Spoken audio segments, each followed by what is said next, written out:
Imagine two people, same city, same cost of living, roughly similar take-home pay. One of them, 6 months from right now, will have a small cushion in savings for the first time in years, a clear picture of where their money is going, and a noticeable drop in how often they lie awake thinking about money. The other one will be in roughly the same financial spot they're in today, maybe slightly worse, wondering where another 6 months went. The difference between them isn't income. It's not a windfall. It's not some dramatic turning point where everything suddenly clicked. It's that one of them decided to treat the next 6 months like a window and actually used it. Here's the thing about financial change that almost nobody talks about honestly. It doesn't require years. It doesn't require perfection, and it almost never requires the massive overhaul people assume it does. The full budget teardown, the extreme frugality, the radical lifestyle surgery. What it requires is a specific kind of attention applied consistently over a compressed period of time. 6 months is enough to transform your financial situation in ways that will still be visible 2 years from now. Not because 6 months is some magic number, but because it's long enough for new behaviors to become actual habits, and short enough to feel real and urgent rather than theoretical and someday. So that's what this video is about. Not motivation, not inspiration. A practical, honest breakdown of what the next 6 months could actually look like if you decide to take them seriously.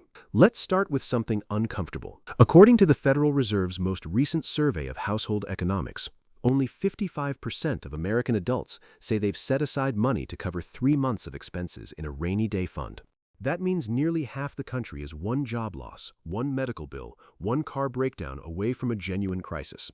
And 30% of adults say they could not cover 3 months of expenses by any means, not savings, not borrowing, not selling anything. Cheers. Cheers.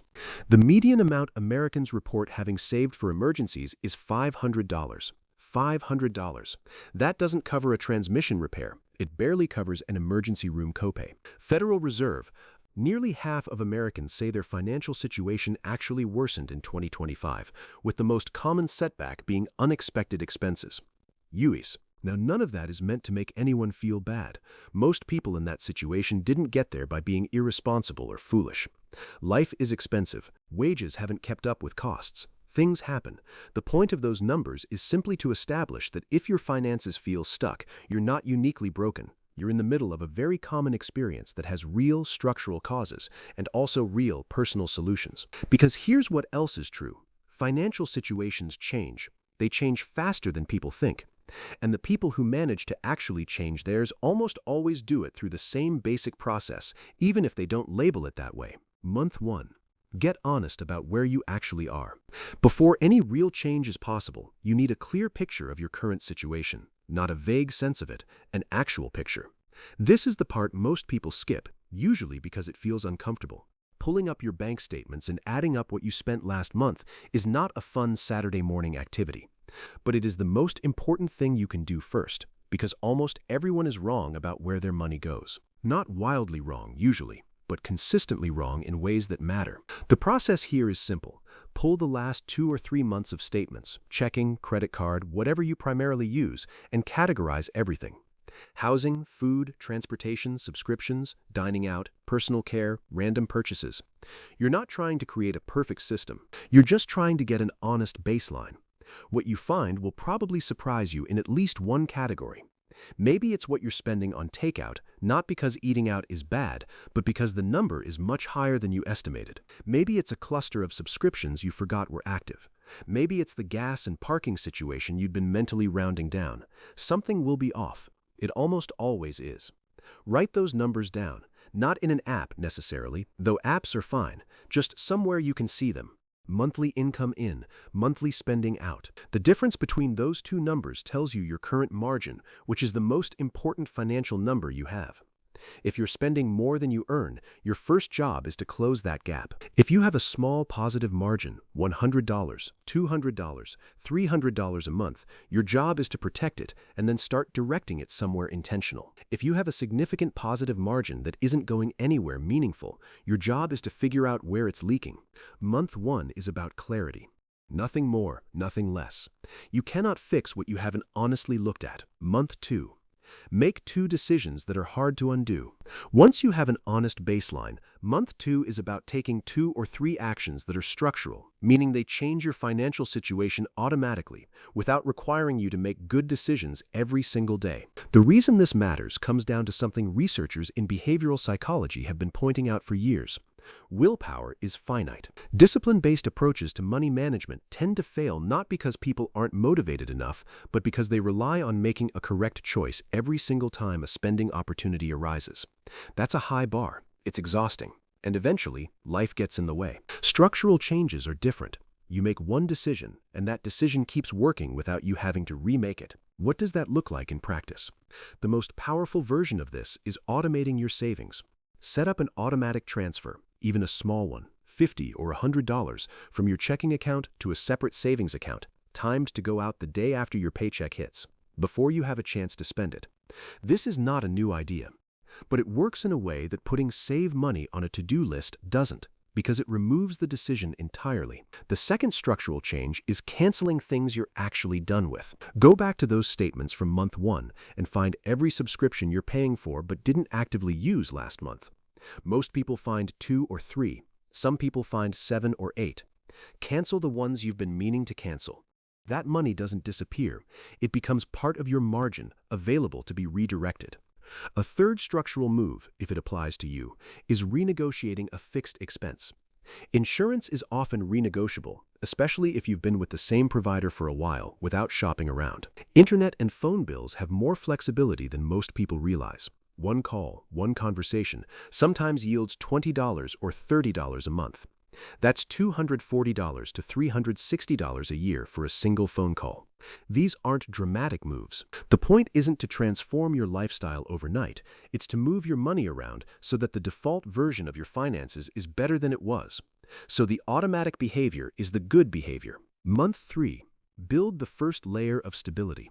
By month 3, you've been paying attention for 60 days. You have a cleaner picture. The small automatic behaviors are running.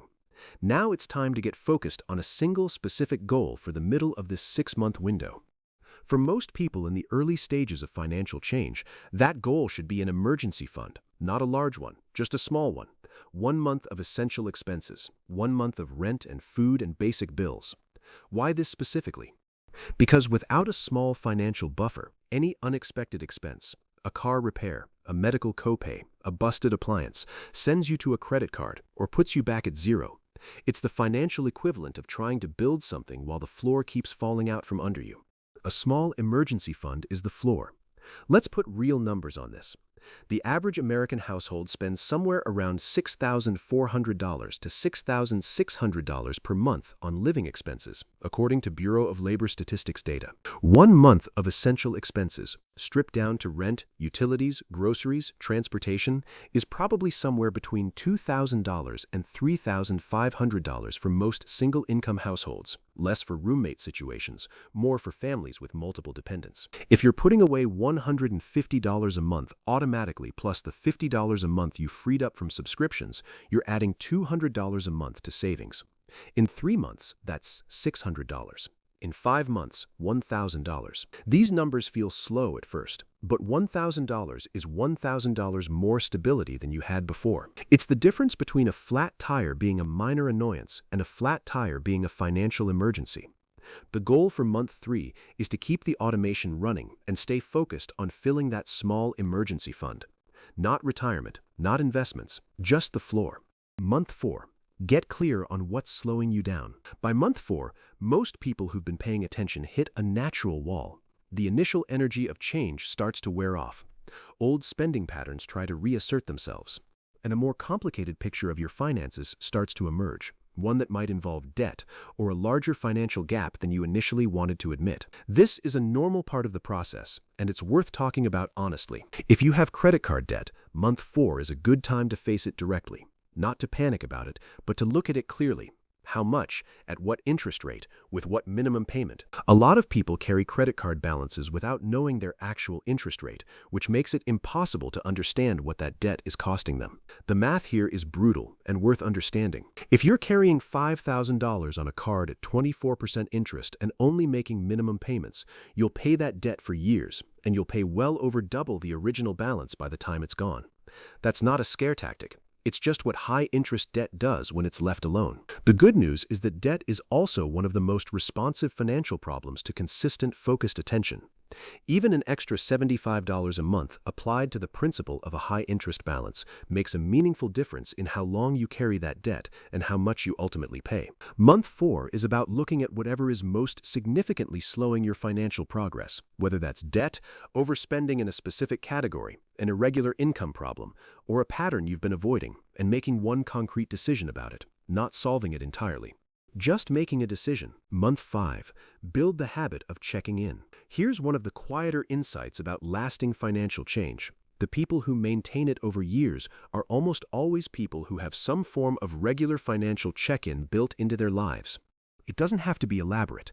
Even 10 minutes a week, just glancing at your balances, noting what's coming in and going out, makes an enormous difference. The reason is attention. Money tends to drift toward wherever you're not paying attention. A subscription reactivates. A category creeps upward. A fee appears on a statement. If you're only looking at your finances when something feels wrong, you're always behind the problem. If you're looking weekly, even briefly, you catch things early. Month 5 is about making this check-in habitual. Same day, same time, same routine. Some people do it Sunday mornings with coffee. Some people do it the day after each paycheck. The specifics don't matter. The consistency does. Research from the University of South Australia found that new habits can begin forming within about 2 months, but can take considerably longer to fully solidify. By month 5, you've been doing this long enough that the behaviors you've built in months 1 through 4 are starting to feel less like discipline and more like just what you do. That's the transition you're looking for. Not white-knuckling your way through every month, but having a new default, wealth enhancement group. The weekly check-in is how you protect that. Month 6. Raise the floor. Month 6 is about consolidation and forward momentum.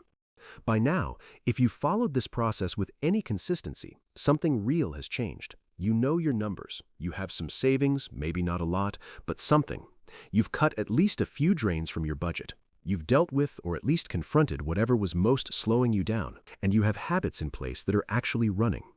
Month 6 is about asking a different question. Now that the floor is higher, where do I want to go? For some people, the answer is continuing to build the emergency fund toward 3 months of expenses. For some people, it's accelerating debt payoff now that they have a small cushion in place. For some, it's looking at where their income might grow, whether through a raise conversation they've been putting off, a skill they've been meaning to develop, or a side project that's been sitting on the back burner. The key thing about month 6 is that it's expansive rather than defensive. Months 1 through 3 are largely about clearing ground and establishing stability. Months 4 through 6 are about starting to build something on that ground. There's also something worth naming here that doesn't get said enough in personal finance content.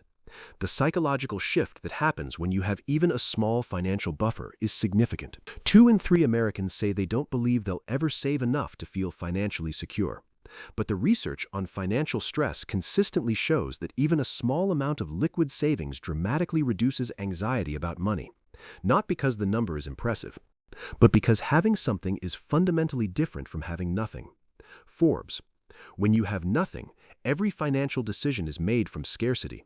You choose the cheapest option, not the best one. You avoid looking at your accounts because you don't want to see what's there. You make reactive decisions rather than deliberate ones. When you have even $1,000 or $2,000 saved, enough to absorb one normal-sized emergency, you start making decisions differently. You have just enough breathing room to think rather than just react. That's what 6 months of consistent effort can give you. A word about what can go wrong. None of this is meant to suggest that the next 6 months will be smooth. They won't be. You'll have a month where an unexpected expense wipes out a chunk of what you saved. You'll have a stretch where you spend more than you intended and feel like you undid your progress. You'll probably have 1 month that's just chaotic and you're barely paying attention to any of this. That's fine. That's normal. The people who succeed at financial change don't succeed because they're perfect. They succeed because they keep coming back to the process after the inevitable setbacks. Missing 1 week of check-ins isn't failure. Losing $300 to an unexpected bill isn't failure. Getting discouraged and avoiding your finances for 3 weeks, then reopening them, isn't failure. It's just how this actually goes. Research in behavioral psychology consistently finds that missing a habit occasionally doesn't derail progress. What matters is the overall pattern of consistency, not individual instances of perfection. Dr. Paul McCarthy. The goal isn't 6 perfect months. The goal is 6 months that are meaningfully better than the 6 months before them, resulting in a financial situation that has genuinely changed. What 6 months can actually change? Let's be honest about what 6 months of real attention can and can't do. It probably won't make you rich. If you're starting from a difficult position, high debt, low income, expensive city, 6 months of good habits won't solve everything. Anyone who tells you otherwise isn't being straight with you. What it can do is real, though. It can give you a financial baseline you actually understand. It can give you a small emergency fund that changes how you experience financial stress. It can eliminate recurring expenses you didn't even realize were draining your account. It can establish habits that, if continued, compound over the next few years into something that looks genuinely different from where you're starting. The people who make the most progress in 6 months are rarely the ones who make the most dramatic changes in the first week. They're the ones who make modest, structural changes and then keep them running long past the point when the initial motivation fades. That's the whole game, really. Make changes that stick, keep them running, let time do the rest. 6 months from right now, you're going to be somewhere financially. The question is whether you used the window or not. Whether the version of you who looks back at this period sees it as the 6 months when things started to actually shift, or just another half year that went by while you were planning to start eventually. You don't have to be the person who starts over every January. You don't have to wait for the right moment, the right income, the right circumstances. The next 6 months work exactly the same whether you start with them or waste them. Start with them.